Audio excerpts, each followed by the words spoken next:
ಕಾನೂನಿನ ಅರಿವಿಲ್ಲದವರಂತೆ ವಿಪಕ್ಷಗಳು ಧರ್ಮಸ್ಥಳ ಪ್ರಕರಣದಲ್ಲಿ ಏನು SIT ತನಿಖೆ ಮಾಡ್ತಿದೆ ಅದರ ಮಧ್ಯಂತರ ವರದಿ ಬೇಕು ಅಂತ ಪಟ್ಟು ಹಿಡಿದಿದ್ರು, ಒತ್ತಾಯಿಸಿದ್ರು, ಡಿಮ್ಯಾಂಡ್ ಮಾಡಿದ್ರು. ಆದರೆ ಸರ್ಕಾರ ಒಂದು ಕೆಲಸ ಮಾಡಬಹುದು, ಮೌಖಿಕವಾಗಿ ಒಂದಷ್ಟು ಮಾಹಿತಿಯನ್ನು ತಗೊಂಡು ಪ್ರಣವ್ ಮೊಹಂತಿಯವರ ಮೂಲಕ ಏನು ಖಡಕ್ ತನಿಖೆ ನಡೆಸ್ತಿರುವಂತಹ SIT ತನಿಖಾಧಿಕಾರಿಗಳು ಕೊಡಬಹುದಾದಂತಹ ಮಾಹಿತಿಯ ಅನ್ನಷ್ಟೇ ಸಂಪುಟ ಸಭೆ ನಂತರ ಸರ್ಕಾರ ಸದನದಲ್ಲಿ ವಿಪಕ್ಷಗಳಿಗೆ ವಿವರಣೆ ಕೊಡಬಹುದು. ಇದು ಒಂದು ಕಡೆ. ಇದರ ಜೊತೆಯಲ್ಲಿ ಮತ್ತೊಂದು ಮುಖ್ಯ ವಿಚಾರ, SIT ಪ್ರೆಸ್ ಮೀಟ್ ಮಾಡಿಲ್ಲ ಅಥವಾ SIT ವರದಿಯನ್ನು ಬೆಳತಂಗಡಿಯ ಕೋರ್ಟ್ಗೆ ಸಬ್ಮಿಟ್ ಮಾಡಿಲ್ಲ. ಆದರೂ ನಾಡಿನ ಪ್ರತಿಷ್ಠಿತ ಸುದ್ದಿ ಸಂಸ್ಥೆಯೊಂದು ಭೀಮನ ಬಗ್ಗೆ ಒಂದು ಎಕ್ಸ್ಕ್ಲೂಸಿವ್ ಸ್ಟೋರಿಯನ್ನು ಹೇಳಿದೆ. ಏನು ಹೇಳಿದೆ? SIT ತನಿಖಾಧಿಕಾರಿಗಳು ವಿಚಾರಣೆ ಮಾಡುವಂತಹ ಸಂದರ್ಭದಲ್ಲಿ ಒಂದು ಮಾಹಿತಿಯನ್ನು ಭೀಮ ಹೇಳಿದ್ದಾನಂತೆ. ಏನದು? ನಾನು ತಮಿಳುನಾಡಲ್ಲಿದ್ದೆ, ಯಾರೋ ಒಂದಷ್ಟು ಜನ ಬಂದು ನನ್ನನ್ನು ಪುಸ್ಲಾಯಿಸ್ಕೊಂಡು ಕರ್ಕೊಬಂದರು, ನನಗೆ ಗೊತ್ತಿರೋ ಅಷ್ಟು ಮಾಹಿತಿಯನ್ನು ನಾನು ಹೇಳ್ತೀನಿ ಅನ್ನುವಂತಹ ಧೈರ್ಯದಿಂದ ನಾನು ಬಂದಿದ್ದೆ. ಸುಜಾತಾ ಭಟ್ ಅವರು ಒಂದು ಹೇಳಿಕೆ ಕೊಟ್ಟು ಒಂದು ಕಂಪ್ಲೇಂಟ್ ಮಾಡಿದ ಮೇಲೆ ನನಗೆ ಧೈರ್ಯ ಬಂತು, ನಾನು ಧೈರ್ಯವಾಗಿ ಈಗ ಎಲ್ಲವನ್ನು ಹೇಳಿದ್ದೇನೆ ಕೋರ್ಟ್ ಮುಂದೆ, ಜಡ್ಜ್ ಮುಂದೆ ಅನ್ನುವಂಥದ್ದನ್ನು ಭೀಮ ಹೇಳಿದ್ದಾನೆ ಅಂತ ನಾಡಿನ ಪ್ರತಿಷ್ಠಿತ ಸುದ್ದಿ ಸಂಸ್ಥೆ TV9 ಹೇಳ್ಕೊಂಡಿದೆ. ಆದರೆ ಒಂದು ಮುಖ್ಯವಾಗಿ SIT ಪ್ರೆಸ್ ಮೀಟ್ ಮಾಡಿಲ್ಲ, SIT ತನ್ನ ರಿಪೋರ್ಟನ್ನು ಕೋರ್ಟ್ಗೆ, ಬೆಳತಂಗಡಿಯ ಕೋರ್ಟ್ಗೆ ಸಬ್ಮಿಟ್ ಮಾಡಿಲ್ಲ. ಜೊತೆಯಲ್ಲಿ ಸರ್ಕಾರದ ಅಂದರೆ ಹೋಮ್ ಮಿನಿಸ್ಟ್ರಿಗೂ ಕೂಡ ಈ ಮಾಹಿತಿ ಗೊತ್ತಿಲ್ಲ. ಆದಾಗ್ಯೂ ಒಂದು ಸುದ್ದಿ ಸಂಸ್ಥೆ ಈ ಮಾಹಿತಿಯನ್ನು ಹೇಳಿದೆ. ಇದು ಒಂದು ಕಡೆ. ಆದರೆ ಒಂದಂತೂ ಪಕ್ಕ ಇದೆ. ಆ ಕಡೆ ಗ್ರಾಮ ಪಂಚಾಯಿತಿಯ ಮಾಜಿ ಅಧ್ಯಕ್ಷರು, ಉಪಾಧ್ಯಕ್ಷರು ಸ್ಪಷ್ಟವಾಗಿ ಹೇಳಿದ್ರು, ಹೌದು ಆತ ಆ ಶವದ ಮೇಲಿನ ಚಿನ್ನವನ್ನು ಕದಿತಿದ್ದ ಕಳ್ಳ ಅಂತೆಲ್ಲ ಆರೋಪ ಮಾಡಿದ್ರು.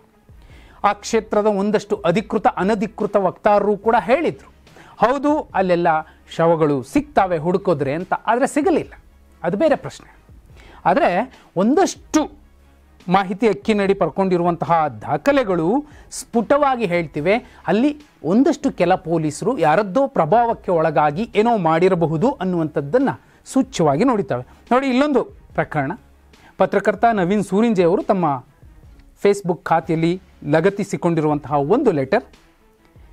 ವಿಷಯ ಹೇಳ್ತೀನಿ. ಅಪರಿಚಿತ ಹುಡುಗಿಯ ಮೃತದೇಹ ಪತ್ತೆಯಾದ ಬಗ್ಗೆ ಈ ಮೂಲಕ ಮೇಲಿನ ವಿಷಯದ ಬಗ್ಗೆ ಬರೆದುಕೊಳ್ಳುವುದೇನೆಂದರೆ, ಯಾರು ಬರೆದಿರೋದು? ಧರ್ಮಸ್ಥಳ ಗ್ರಾಮ ಪಂಚಾಯಿತಿಯ ಕಾರ್ಯದರ್ಶಿ, ಠಾಣಾಧಿಕಾರಿ, ಧರ್ಮಸ್ಥಳ ಔಟ್ಪೋಸ್ಟ್ ಅವ್ರಿಗೆ ಬರೆದಿರೋದು. ಈ ಮೂಲಕ ಮೇಲಿನ ವಿಷಯದ ಬಗ್ಗೆ ಬರೆದುಕೊಳ್ಳುವುದೇನೆಂದರೆ, ದಿನಾಂಕ 15/6/2009 ಬೆಳ್ತಂಗಡಿ ತಾಲೂಕು ಧರ್ಮಸ್ಥಳ ಗ್ರಾಮದ ಶ್ರೀ ಕ್ಷೇತ್ರ ಧರ್ಮಸ್ಥಳ ಸ್ನಾನಘಟ್ಟದ ಬಳಿ ಸುಮಾರು 15ರಿಂದ 20 ವರ್ಷ ಪ್ರಾಯದ ಅಪರಿಚಿತ ಹುಡುಗಿಯ ಮೃತದೇಹ ಪತ್ತೆಯಾಗಿದ್ದು, ಈ ಬಗ್ಗೆ ಬೆಳ್ತಂಗಡಿ ಪೊಲೀಸ್ ಠಾಣೆ UDR ನಂಬರ್ 15/9 ಕಲಂ 174 CRPC ಪ್ರಕರಣ ದಾಖಲಿಸಿಕೊಂಡಿದೆ. ಮೃತ ಅಪರಿಚಿತ ಹುಡುಗಿಯ ವಾರಸುದಾರರು ಯಾರೆಂಬುದು ತಿಳಿದು ಬಂದಿರುವುದಿಲ್ಲ.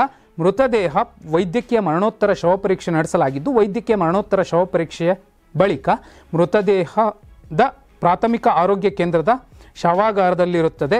ಆದ್ದರಿಂದ ಸದರಿ ಅಪರಿಚಿತ ಹುಡುಗಿಯ ಮೃತದೇಹದ ಅಂತ್ಯ ಸಂಸ್ಕಾರವನ್ನು ಪಂಚಾಯಿತಿ ವತಿಯಿಂದ ಮಾಡಿಸುವ ಕೋರಿಕೆ ಅನ್ನೋದನ್ನು ದಾಖಲಿಸಿದ್ದಾರೆ. ಆದರೆ ಸೂರಿಂಜೆ ಅವರು ದಾಖಲಿಸಿದ್ದಾರೆ, ಅವತ್ತೇ ಆ ಹುಡುಗಿಯ ದಫನ್ ಕೂಡ ಆಯಿತು ಅನ್ನುವಂಥದ್ದು. ಇಂಥದ್ದೇ ಇನ್ನೂ ಒಂದೇನೆಂದರೆ, 15/6/2009 ಬೆಳ್ತಂಗಡಿ ತಾಲೂಕು ಧರ್ಮಸ್ಥಳ ಗ್ರಾಮದ ಶ್ರೀ ಕ್ಷೇತ್ರದ ಒಂದು ಲಾಡ್ಜ್ನಲ್ಲಿ ಮಹಿಳೆಯೊಂದರ ಕೊಲೆ ಆಗಿತ್ತು. ಆ ಕೊಲೆಯನ್ನು ಮರಣೋತ್ತರ ಪರೀಕ್ಷೆ ಎಲ್ಲ ಮಾಡಿಬಿಟ್ಟು ಅವತ್ತೇ ದಫನ್ ಮಾಡಿದ್ವಿ ಅನ್ನುವಂತಹ 2 ಮಾಹಿತಿ ಅಕ್ಕಿನಡಿ ಸಿಕ್ಕಿರುವಂತಹ ದಾಖಲೆಗಳೇನಿದ್ದಾವೆ ಅವತ್ತು ಸ್ಪಷ್ಟವಾಗಿ ಹೇಳ್ತಿದ್ದಾವೆ ಏನು ಅಲ್ಲಿ ನಡೆದಿದೆ ಅನ್ನೋದು. ನೋಡಿ, ಒಂದು ಬೆಳಗ್ಗೆ ಮೃತದೇಹ ಸಿಕ್ಕರೆ ಸಂಜೆನೆ ದಫನ್ ಮಾಡಿದ್ಯಾಕೆ ಒಂದು ಪ್ರಶ್ನೆ, ಅನುಮಾನ ಮೂಡುತ್ತೆ. ಅಷ್ಟು ಆತುರ ಯಾಕಿತ್ತು? ಯಾರದ್ದಾದರೂ ಪ್ರಭಾವ ಅಥವಾ ಒತ್ತಡ ಇತ್ತ ಪೊಲೀಸರಿಗೆ? ಮೂರನೇದು, ನಿಯಮಗಳ ಪ್ರಕಾರ ಕನಿಷ್ಠ ವಾರಸುದಾರರಿಗೋಸ್ಕರ 15 ದಿನ ಕಾಯಬೇಕು. ಆದಾಗ್ಯೂ ಏಕಾಏಕಿ ದಫನ್ ಮಾಡಿದ್ಯಾಕೆ? ಕಣ್ಣೆದುರೇ ಇಂಥ 2 ಪ್ರಕರಣಗಳು ಕಾಣಿಸ್ತಿದ್ದಾವೆ ಮೇಲ್ನೋಟಕ್ಕೆ.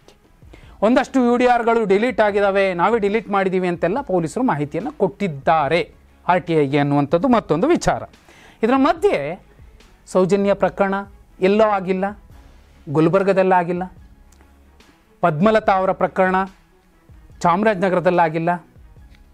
ವೇದವಲ್ಲಿ ಅಮ್ಮನ ಪ್ರಕರಣ ಕೋಲಾರದಲ್ಲಾಗಿಲ್ಲ. ಮಾವುತ ಮತ್ತು ಅವನ ತಂಗಿಯ ಪ್ರಕರಣ ಕೊಡಗಿನಲ್ಲಾಗಿಲ್ಲ. ಎಲ್ಲ ಒಂದು ಕಡೆ ಆಗಿದ್ದಾವೆ, ಆದರೆ ಯಾವಕ್ಕೂ ನ್ಯಾಯ ಸಿಕ್ಕಿಲ್ಲ. ಯಾಕೆ? ಇದು ತನಿಖೆ ಮಾಡಬೇಕಾದಂತಹ ವಿಚಾರ. ನೋಡಿ, ಇಷ್ಟು ದಿನ SIT ಮೂಲಗಳು ಅಂತ ಯಾರ್ಯಾರೋ ಏನೇನೋ ಪ್ರಕಟಿಸ್ತಿದ್ದಾರೆ ಅಂತ ಸಾಕಷ್ಟು ಜನ ಮಾತಾಡ್ತಿದ್ರು. ಇವತ್ತು TV9 ಹೇಳಿದೆ SIT ಮೂಲಗಳ ಪ್ರಕಾರ ಅಂತ. ಒಂದು ನೋಟಿಸ್ ಕೊಡೋದಾದರೆ ಈ ನಾಡಿನ ಎಲ್ಲ ಸುದ್ದಿ ಸಂಸ್ಥೆಗಳಿಗೂ ನೋಟಿಸ್ ಕೊಡಬೇಕು. ಯಾಕಂದರೆ ಇನ್ನೊಂದಷ್ಟು ಸುದ್ದಿ ಸಂಸ್ಥೆಗಳಂತೂ ಸುಜಾತಾ ಭಟ್ ಅವರ ಚಾರಿತ್ರ್ಯ ಎಂಥದ್ದು ಅಂತ ಸಾಕ್ಷ್ಯಗಳನ್ನು ಕರೆಸಿ ವಿಚಾರಣೆ ಮಾಡಿಸಿದ್ರು. ಮೀಡಿಯಾ ಟ್ರಯಲ್ ಆಯಿತು. ಮತ್ತೊಂದು ಕಡೆ ಇದೇ ಸೌಜನ್ಯ ಕೇಸ್ನ ತನಿಖಾಧಿಕಾರಿಗಳನ್ನು ಕರೆಸಿ ಇನ್ನೊಂದು ರೀತಿಯ ಟ್ರಯಲ್ ಮಾಡಿದ್ರು. ಫಸ್ಟ್ ಅವರಿಗೆ ನೋಟಿಸ್ ಕೊಡಬೇಕು. ಜೊತೆಯಲ್ಲಿ ಯಾರೆಲ್ಲ ಯೂಟ್ಯೂಬರ್ಸ್ 100 ಸಿಕ್ಕಿವೆ, 600 ಸಿಕ್ಕಿವೆ, 1000 ಸಿಕ್ಕಿವೆ, ಅಷ್ಟು ಅಸ್ಥಿಪಂಜರ ಸಿಕ್ಕಿದೆ ಅಂತೆಲ್ಲ ಸುಳ್ಳು ಹೇಳಿದರೆ ಅವ್ರಿಗೂ ಕೂಡ ನೋಟಿಸ್ ಕೊಡಬೇಕು, ನೋ ಡೌಟ್. ಆದರೆ ಸತ್ಯದ ಪರವಾಗಿ ನಿಂತಹ ಬಹುಪಾಲು ಯೂಟ್ಯೂಬರ್ಸ್ ವಿಚಾರವಾಗಿ ಯಾಕೆ ಆ ಭಾಗದ ಜನಕ್ಕೆ ಒಂದು ಕಾಳಜಿ, ಕಳಕಳಿ, ಸಿಂಪತಿ ಇದೆ, ಯಾಕೆ ವ್ಯಕ್ತವಾಗ್ತಿದೆ? ಮೇಲ್ನೋಟಕ್ಕೆ ನೋಡಿದ್ರೆ ಅಲ್ಲಿ ಏನೋ ಇದೆ, ಏನೋ ಆಗಿದೆ. ಸಾಕ್ಷಿ ಇದೆಯೋ ಇಲ್ವೋ, ಅಥವಾ ಸಾಕ್ಷಿ ಸಿಕ್ಕಿದೆಯೋ ಇಲ್ವೋ, ಸಿಗೋದೇ ಇಲ್ವೋ, ಅದು ಬೇರೆ ಪ್ರಶ್ನೆ.